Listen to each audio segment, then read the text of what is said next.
Saya seorang mu'alaf, suami menyuruh saya mengaji dan memanggil guru ngaji, tapi suami tak pernah sholat.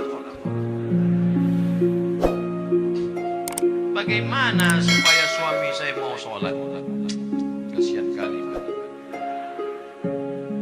Ditinggalkannya umaknya, ditinggalkannya ayahnya, ditinggalkannya agamanya untuk mengikut kau, wahai laki-laki. Tiba-tiba kau yang diikut pula mayat berdiri. Kan kasihan kita itu. Oleh sebab itu kupesankan kepada kalian wahai laki-laki, kalau kalian sampai merubah akidah anak orang sudah bagus, tapi kalian mesti menjadi imam. Mungkin belum pandai belajar mengaji, datangi guru mengaji.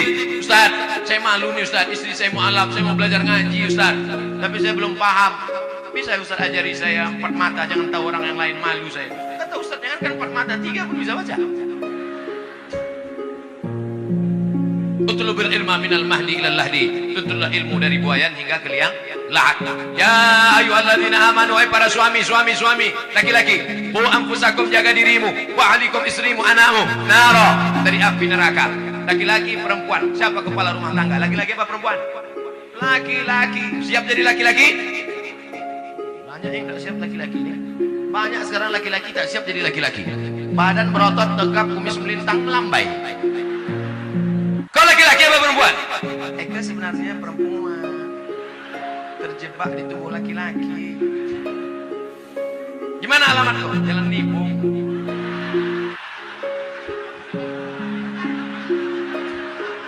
Saudara yang dimuliakan Allah, dulu tahun 90, sekarang tak ada lagi. Masih ada juga lagi. Belum hijrah, belum taubat juga orang itu lagi. Saudara yang dimuliakan Allah Subhanahu wa taala. Oleh sebab itu maka jadilah laki-laki yang menyelamatkan anak istrinya. Ibu punya 5 hak terhadap laki-laki. Sudah tahu hak ibu terhadap mereka? Yang pertama, mereka wajib mengasih makan. Ibu udah makan? Belum. Datang jam 9, booking tempat. Sekarang sudah jam 3 kurang 15. Gimana mau makan? 2, pakaian. Alhamdulillah pakaian sudah dari ujung ke ujung pakaian. Tapi tadi gue tengok banyak juga yang pakai pakaian belum selesai dijahit. 3, tempat tinggal. Tempat tinggal harus yang layak. Tapi jangan kalian paksakan suami untuk, abang, tetangga kita rumahnya 2 tingkat, aku mau 3. Banyaklah laki-laki tak tahan jantungnya menghadapi bini macam itu. Apa deh? Kau minta gelang? Kau minta rumah? Mati. 4, pendidikan. Aslinya suami-suami laki-laki, kalian yang mendidik istri kalian, panggil istri kalian, baca Quran, panggil istri kalian, ajarkan sholat, panggil istri kalian, kalian nasihati. Tapi karena kalian tak bisa mengajar mereka, maka suruh mereka pengajian ke masjid Betisah. Betul? Datang Ustaz Munzir Situmorang mengaji deh, datang Ustaz dari Sulaiman ngaji deh, datang lagi Ustaz Yahya Waloni ngaji deh, datang lagi Ustaz Wai, Ustaz Adi Hidayat, wah mengaji. Ini mengaji. Abang tak ngaji? Abang nyuruh aja. 5, perhatian. Makan sudah, pakaian sudah, pendidikan sudah, tempat tinggal sudah. Perhatian. Perempuan itu perlu diperhatikan, perempuan itu perlu dipuji-puji, perempuan itu perlu dimuliakan, perempuan itu perlu kata-kata sanjungan yang lemah lembut. Betul? Makanya Nabi selalu memuji-muji. Apa kata Nabi? Ya Humairah, wahai engkau Aisyah yang kulitnya putih kemerah-merahan. Ustaz, boleh saya panggil bini saya wahai engkau yang berkulit putih? Boleh. Tapi dia tak putih, tak apa-apa. Tak apa-apa, menyenangkan hati dia.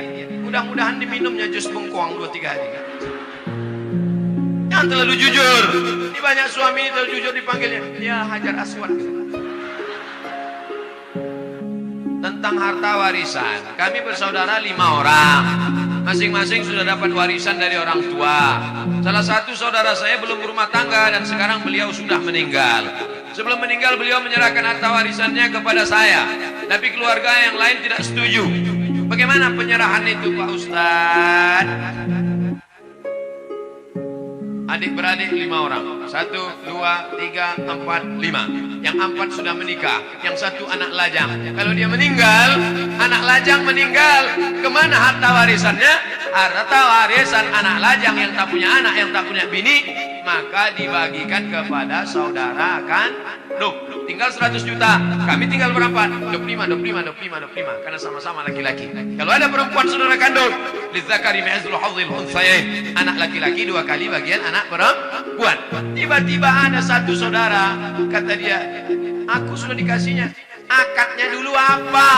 Kalau akadnya hibah sah, mana hitam di atas putih. Makanya kalau memberi hibah harus ada tanda tangan dengan materai 6.000 dan saksi. Kalau tak ada, maka balik kepada hukum bagi menurut hukum faraid. Kalau ada surat wasiat, kalau aku mati, harta warisanku semuanya aku bagikan kepada si fulan. Hukum wasiat tidak boleh semua harta.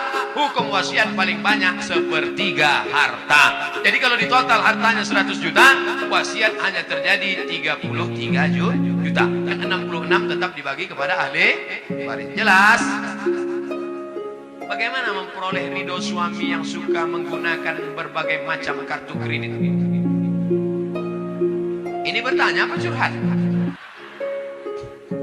Saya harus tidak memasak, padahal bahan-bahan yang dibeli dari kartu kredit. Suami tersebut susah mengendalikan pandangan mata. Akhirnya pernah terjadi perselingkuhan. Semua perilakunya sudah dinasihati, tapi dia masih melakukan di belakang saya. Mohon doa dan solusinya Pak Ustaz. Ibu, kalau ibu sudah pengajian, jangan ibu menceramahi suami ibu. Jangan pulang dari sini, pulang ke rumah, abang sini sebentar, adikku sampaikan. Assalamualaikum warahmatullahi wabarakatuh. Bukan begitu. Dalam Islam ada perwalian. Ibu punya wali 6 orang. Wali ibu ada 6. Pertama ayah, yang kedua atuk, yang ketiga abang, yang keempat adik laki-laki, yang kelima abang ayah, yang keenam adik ayah laki-laki. Melaporlah ke 6 wali. Wali bukan cuman hanya wali saat nikah saja. Saat suami terjadi sesuatu, maka wali memanggil suami. Kreditor, sini kau sebentar.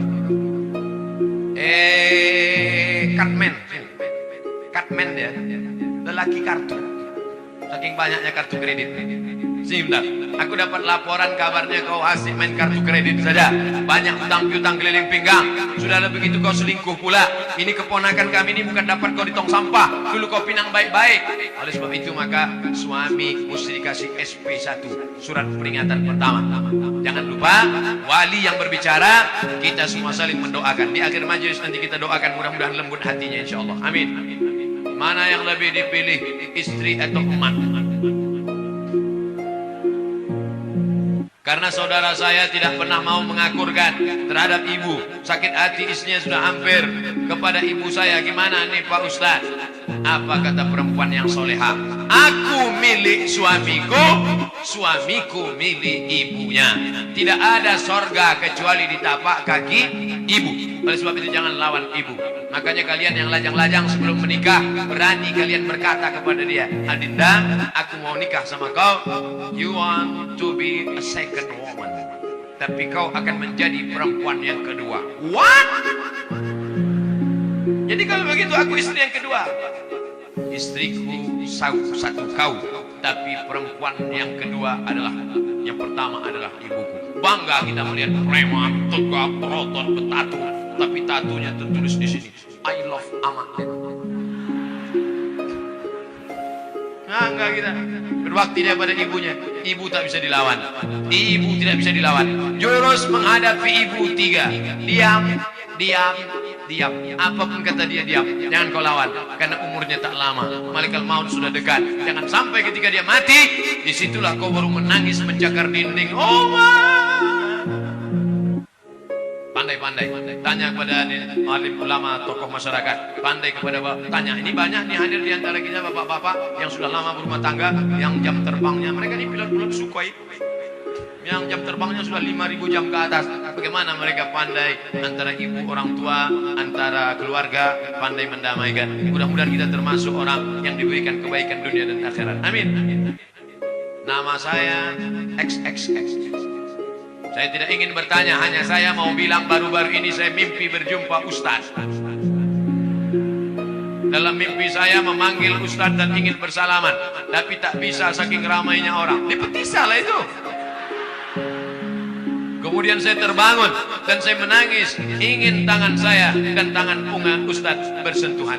Apa yang sering laki-laki, bukan perempuan. Laki-laki. Alhamdulillah, alhamdulillah. Saya ucapkan puji sama Allah. Sekarang dari mulai saya pulang dari Maroko 2008 sampai 2019, 11 tahun saya jadi Ustadz. Yang selalu mencari-cari saya itu, kemarin ada Ustadz Somad bisa datang ke rumah saya. Kenapa? Mertua saya sedang demam, memigau-ngigau manggil Ustadz Somad, Ustadz Somad. Tak lama sudah itu datang pula orang ke kampus, Ustadz Somad, ini ada anak kecil umur 5 tahun sakit, memanggil-manggil Ustadz, bawa besok ke kampus. Datang, saya peluk, saya sapu kepalanya. Alhamdulillah sampai sekarang yang menangis-nangis ini 2 aja, nenek-nenek, anak-anak. Anak gadis belum ada lagi. Apa yang sering kau tengok, apa yang sering kau dengar, apa yang sering kau tonton, apa yang sering kau pikirkan, apa yang sering kau renungkan, itulah yang akan kau bawa waktu nanti tidur dan sakaratul maut. Biasanya jamaah-jamaah yang selalu mimpi itu, mimpi sama Habib, mimpi sama Nabi, maka dia selalu sebelum tidur itu dia ingat-ingat, dia pikir-pikir berjumpa.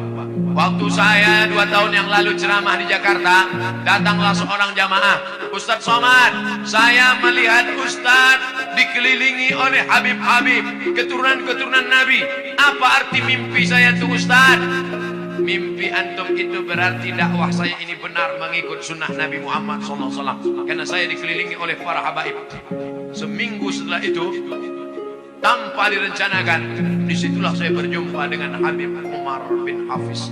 Allah Ta'ala mempertemukan. Ternyata Ustadz tak melihat dalam mimpi, tapi jamaah melihat. Hati jamaah jauh lebih bersih dari suci daripada Ustadz Abdul Somad.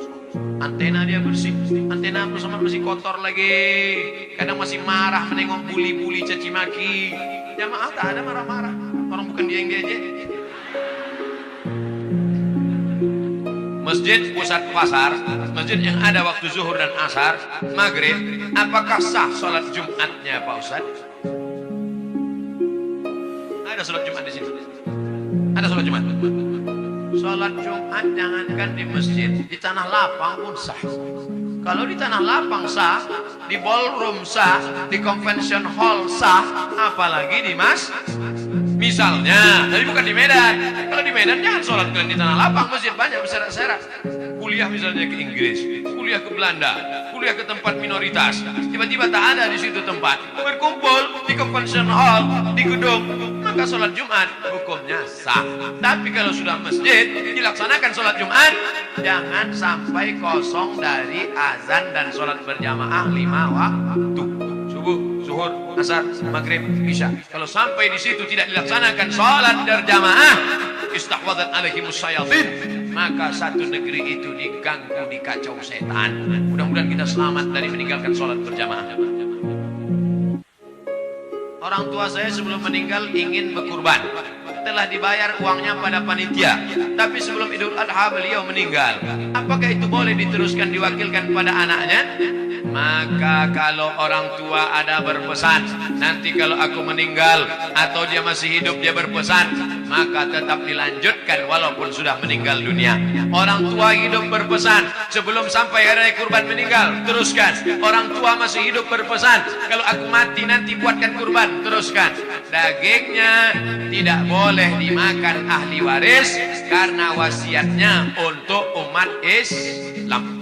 Ahli waris tak dapat, karena dulu kata dia ini wasiatnya untuk orang lain. Tapi menurut mazhab Hambali, Imam Ahmad bin Hanbal, ahli waris boleh memakannya karena ahli waris juga bagian dari umat Islam. Jadi kalau ada bapak ibu yang kemarin orang tuanya meninggal dunia, lalu diwasiatkan potong kambing, lalu kemudian dia ikut mendapatkan daging kuponnya, jangan merasa bersalah. Kalau ada ustadz mengatakan tak boleh ahli waris memakannya, berarti bukan dari mazhab Hambali, mazhab yang lain. Kita mengamalkan selama tidak keluar dari Hanafi, Maliki, Syafi'i, Hambali, selama ahlu sunnah wal jamaah, maka tetap kita boleh amal. Jelas? Ustaz, kita mengimani bahwa malaikat wajib diketahui ada 10. Sementara malaikat Jibril tugasnya menyampaikan wahyu kepada Nabi. Sedangkan baginda Rasulullah sudah wafat. Jadi sekarang apalah kerja Jibril itu Pak Ustaz?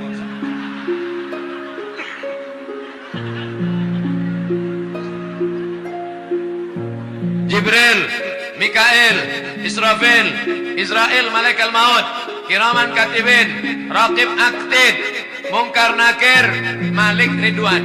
Itu pelajaran anak TK. Sekarang saya sebutkan, innalillahi malaikatan. Allah punya malaikat. Malaikat itu kerjanya yatufuna alal ar. Malaikat berkeliling di atas muka bumi.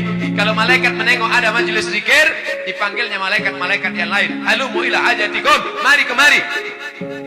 Ada tak malaikat yang saya sebutkan mencari majelis zikir ini dalam yang 10 tadi? Tak ada. Jangan batasi malaikat hanya cuma 10. Yang 10 itu untuk memudahkan anak TK belajar, anak sekolah. Malaikat tak berbatas. Contoh kedua, inna ahadakum yujma'u khalquhu fi batni ummihi 40 yawman nutfah. Kamu diciptakan dalam perut ibumu 40 hari dalam bentuk air, sperma, 40 hari dalam bentuk darah, 40 hari dalam bentuk daging. Tsumma yursalul malaku. Kemudian datang malaikat membawa rohmu dari alam arwah masuk ke dalam alam rahim. Ada disebutkan nama malaikat yang membawa roh itu? Tak ada. Maka malaikat itu jumlahnya banyak. Apa tugas pokok malaikat itu? Tengok dalam surat Al-Baqarah. Wa nahnu nusabbihu bihamdika wa nuqaddisu lak. Tugas malaikat pokok, tupoksi. Tugas pokok fungsi malaikat adalah bertasbih. Ada malaikat yang sejak diciptakan sampai hari ini bertasbih tak bangkit-bangkit. Subhanallah walhamdulillah wa la ilaha illallah wallahu akbar.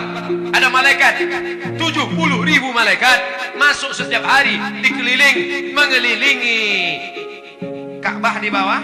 Di atas itu namanya wal baitil ma'mur, rumah yang dimakmurkan. Jibril malaikat berkeliling bertasbih subhanallah walhamdulillah wa la ilaha illallah wallahu akbar. Subhanallah, malaikat berkeliling di atas.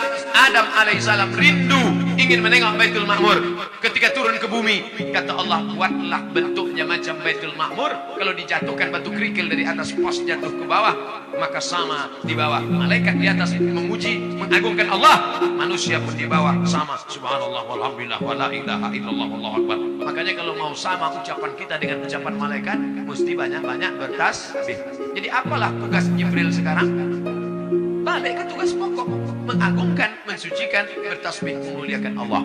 Subhanallah walhamdulillah wa la ilaha illallah wallahu akbar wa la haula wa la quwwata illa billahil aliyyil azim. Bapak Ibu sambil jaga toko pagi, belum ada orang lewat, belum ada orang jualan, belum ada orang membeli, buka tasbih subhanallah walhamdulillah. Tapi kalau ada orang nawar dijawab, yang belum terjawab, Pak ini berapa harga pokoknya? Subhanallah walhamdulillah. Banyak-banyak bertasbih di toko, menghilangkan santet, sihir dan guna-guna. Boleh jadi ada orang benci tak suka. Bagaimana supaya toko kita itu supaya tak laku? Orang lewat macam lewat di kuburan. Kata dukun, ambil air orang mati, nanti siramkan. Akhirnya orang lewat di toko kita, yang ditengoknya bukan pakaian, malah dibacanya doa ziarah kubur. Assalamualaikum ya ahlul kubur. Bagaimana caranya supaya toko ini mati? Kau ambillah tulang pukang. Sebagaimana pukang itu malu menengok orang, begitu pula lah yang punya toko itu malu menengok pembeli, akhirnya tutup mata saja. Maka guna-guna ini pagi, sebelum pagi awal masuk membuka, baca Fatihah sekali, Qul huwallah 3 kali, Qul bil falaq sekali, Qul bin nas sekali, ayat kursi sekali. Habis itu barulah isi dengan tasbih. Ingat, Fatihah sekali, Qul huwallah 3 kali, Qul bil falaq sekali, Qul bin nas sekali, Fatihah sekali, Qul huwallah 3 kali, Qul bil falaq sekali, Qul bin nas sekali, ayat kursi sekali. Pagi-pagi pas pertama masuk. Mudah-mudahan Allah Ta'ala jauhkan dari santet, dari sihir, dari guna-guna dan lain sebagainya. Karena sampai hari ini masih banyak pengikut www.hantu.com. Asuransi komersial halal atau riba Pak Ustaz? Bukan asuransi Islam, asuransi komersial konvensional. Halal apa haram? Kelompok yang satu mengatakan asuransi halal karena di dalamnya ada ta'awun, tolong menolong. Wa ta'awanu 'alal birri wat taqwa. Tolong menolonglah kamu dalam kebaikan. Wa la ta'awanu 'alal itsmi wal 'udwan. Jangan tolong menolong dalam keburukan. Beserta asuransi 100 orang. Bapak store 10 juta, 10 juta, 10 juta, 10 juta, 10 juta, 10 juta. Maka kalau store semuanya 10 juta kali 100 orang berarti berapa itu? 1 M. Betul. Terjadi musibah, maka seolah-olah saat itu ini sedang tolong menolong. Itulah ilat sebab hukum. Kalau ada ustadz yang mengatakan itu sebenarnya ada unsur tolong menolong, jadi boleh, kata fatwa yang pertama. Tapi kata fatwa yang kedua, asuransi haram. Di mana tak haramnya? Karena di situ ada horor, gambling, judi, ketidakpastian. 10.000, 10.000, 10.000, 10.000, 10.000. Tak tahu tak siapa yang dapat. Tiba-tiba nauzubillah mobil dia yang ditabrak yang listrik. Dapat. Enak aja dia. Aku udah 3 tahun tak ada nabrak-nabrak. Apalah dia ditabrakkan pula. Dapat. Jadi kalau ada yang mengatakan asuransi itu halal, karena dilihat dari unsur ta'awun, tolong menolong. Kalau ada yang mengatakan asuransi itu haram, karena dilihat dari unsur horor, gambling, judi, karena ketidakpastian. Dua hukum tentang asuransi. Ustaz pilih yang mana? Sampai sekarang saya tidak pakai asuransi mobil. Sampai sekarang. Tak pernah Ustaz kecelakaan, bola balik. Kadang menabrak orang, kadang ditabrak orang. Kalau ada ustaz mengatakan boleh, dipakainya fatwa pertama. Kalau ada ustaz mengatakan tak boleh, pakainya fatwa satu lagi. Dua-duanya bisa dipakai. Bukan kata Abdul Somad, kata Syekh Ali Jum'ah, Mufti Mesir, dalam kitab Fatawa Al-Azhar, fatwa-fatwa Al-Azhar. Ustaz, gimana caranya meyakinkan orang tua kita tentang menikah muda? Ayah, aku mau meminang dia dengan bismillah. Pergilah, kau makanlah bismillah juga tadi. Bapak-bapak, kalau ada anak kalian mau menikah muda, anak bapak laki-laki, anak bapak perempuan, maka kompromilah kalian. Daripada mereka makan di daun, baguslah mereka makan di pinggan, betul. Daripada mereka kumpul kerbau, kumpul sapi, kumpul kambing, baguslah mereka berkeluarga baik. Daripada mereka melakukan perbuatan maksiat, dosa, na'udzubillah. Jaga mereka baik-baik. Tengok almarhum Ustaz Arifin Ilham, umur 17 tahun nikahkannya. Anak saya nanti saya tanya, kapan dia mau nikah? Aku nikahkan kau. Kapan kau mau nikah? Mana perempuannya? Mana? Tunjukkan, biar pinangkan. Anak Ustaz masih kecil lagi. Kenapa begitu? Karena saya nikah lama. Kok tahu saya nikah itu bagus cepat-cepat? Pagi bersunat, siang nikah langsung.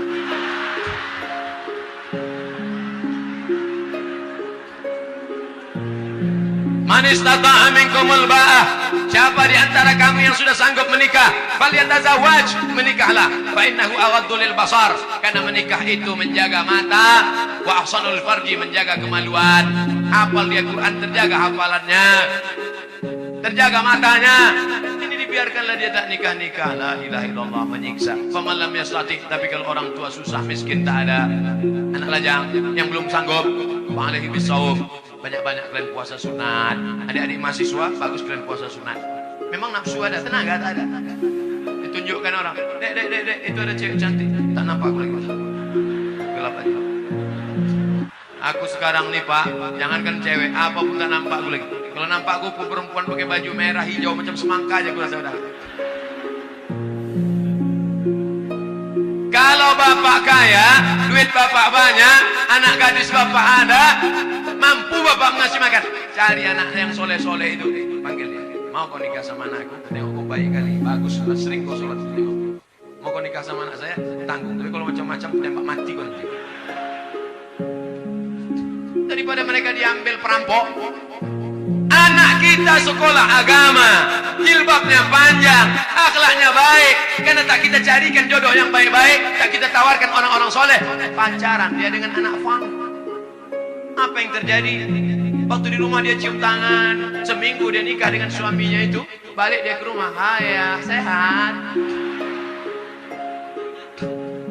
Dulu jilbabnya panjang, dulu kukunya bersih. Seminggu dia nikah sama laki fangnya itu gara-gara tak kita carikan. Dia sudah jatuh cinta, mabuk kepayang. Akhirnya apa yang terjadi? Dilawannya kita. Gara-gara apa? Saya tidak menyuruh bapak memaksa anak bapak untuk menikah. Kita tak bisa paksa anak kita, tapi kita bisa kasihkan alternatif. Anakku, kau sudah kusekolahkan, kau sudah kukasih makan, kau sudah kukasih kuliah. Ini calon-calon laki. Kau mau yang mana? Ini ada gemuk, ganteng. Ini ada pula yang kurus macam Ustaz Somad. Tinggal kau pilih aja. macam mana kau pilih sesuai. Nah, itu baik. Nabi SAW dipilihkannya siapa itu? Itulah Sayyidina Ali menikah dengan Fatimah Zahra. Lahirlah anak-anak Sayyidina Hasan, Sayyidina Husain. Mudah-mudahan bapak dan ibu dapat menantu yang baik-baik insyaallah.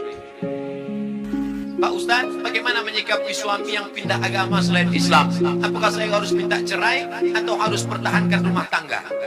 Suami yang murtad, maka kau tidak perlu minta cerai. Cerainya automatically.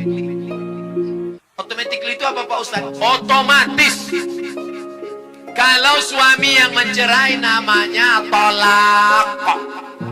Pakai kop, tolak. Kalau pakai kap, tolak, jatuh. Tolak. Kalau istri yang menggugat namanya khulu. Tapi kalau otomatis fasah, namanya fasah otomatis. Apa itu? Suami yang murtad gak perlu dituntut, otomatis sudah cerai.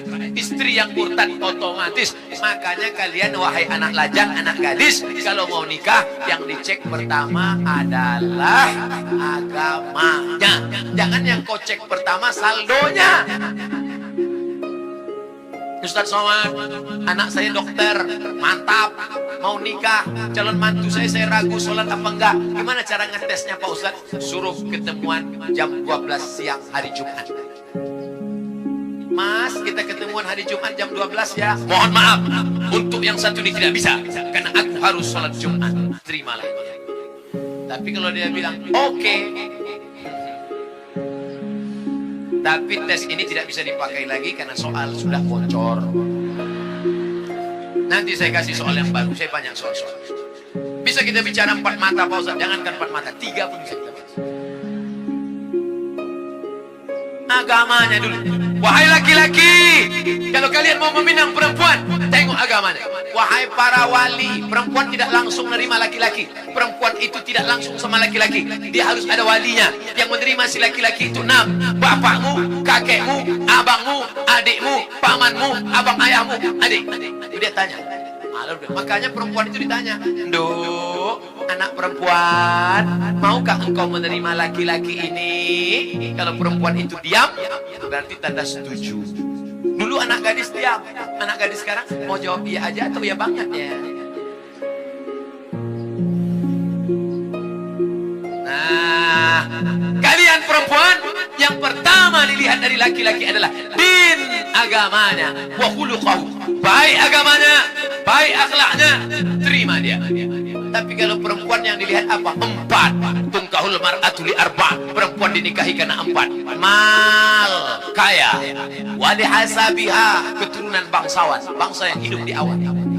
Wali jamaliha, cantik. Wali diniha, karena agama. Ustaz Somad, ya, saya mahasiswa Ustaz dulu di kampus. Udah tamat kuliah? Sudah Pak Ustaz. Udah kerja? Udah Pak Ustaz. Udah nikah? Belum Pak Ustaz. Kenapa belum nikah? Nyari yang ada 4-4. Bisa Ustaz carikan Ustaz. Kalau ada 4-4 yang apa yang kasih ke kamu? Jangan kau cari karena cantiknya, karena wajah perempuan akan berubah. Kemarin kami baru reuni. Baru ketemuan reuni 20 tahun gak ketemu. Dulu imun-imun. Sekarang lisut. Bunga, bagaimana tabiat bunga? Bunga kuntum mekar, harum, cantik, kuning, layu. Ada bunga yang tak layu, bunga plastik. Makanya banyak perempuan sekarang wajahnya plastik. Pipi plastik, dagu plastik, hidung plastik. Ini alis apa bulu mata? Plastik, ulontik bukan main. Ada orang bakar sampah, layu. Menggeletar tangan mencukur bulu mata. Mau pergi undangan, salah potong, hilang semua. Kawan udah mulai nelpon, gimana? Jadi kita berangkat. Oh, kacau ini. Bilang gak mungkin pergi satu, hilang kan dua-duanya. Hilang. Gimana? Waduh, kacau. Gimana ini? Mau ditempelkan hijau sapu nggak mungkin. Untung ada spidol white ball. Makasih ya Pak, memang kau penyelamat. Rupanya spidolnya nggak permanen. Sampai di tempat undangan, sambal udangnya pedas, kipas angin mati. meleleh. Ambil tisu, lupa, panas ya, iya. Semua orang senyum. Kok tiba-tiba orang ini ramah ya? Senyum. Semua senyum. Sampai pulang ke rumah mati lampu jam 9 malam. Assalamualaikum bang. Waalaikumsalam. Dia buka pintu. Allahu la ilaha illal qayyum. La ta'khudhuhu sinatun wa la naum. Lahu ma fis samawati. Kenapa hantu ini nggak pergi? Aku istri apa? Inilah bahayanya. Kalian anak muda boleh tertawa sekarang, tapi ini bisa saja terjadi pada istri kalian. Maka pilihlah perempuan-perempuan bontang yang solehah, yang religius, yang agamis. Takbir. Yang takbir yang belum nikah. Anak udah dorimi pasulah sidu. Amin. Allahu Akbar. Jaga aja bini di rumah. Kalian sudah punya rumah. Yang saya bicarakan ini anak-anak lajang yang belum punya rumah. Dia bicara tentang rumahnya yang baru. Kalian rumah yang udah lama tuh aja dempul-dempul dikit. Cek. Saya seorang akhwat. Kelihatan dari tulisannya.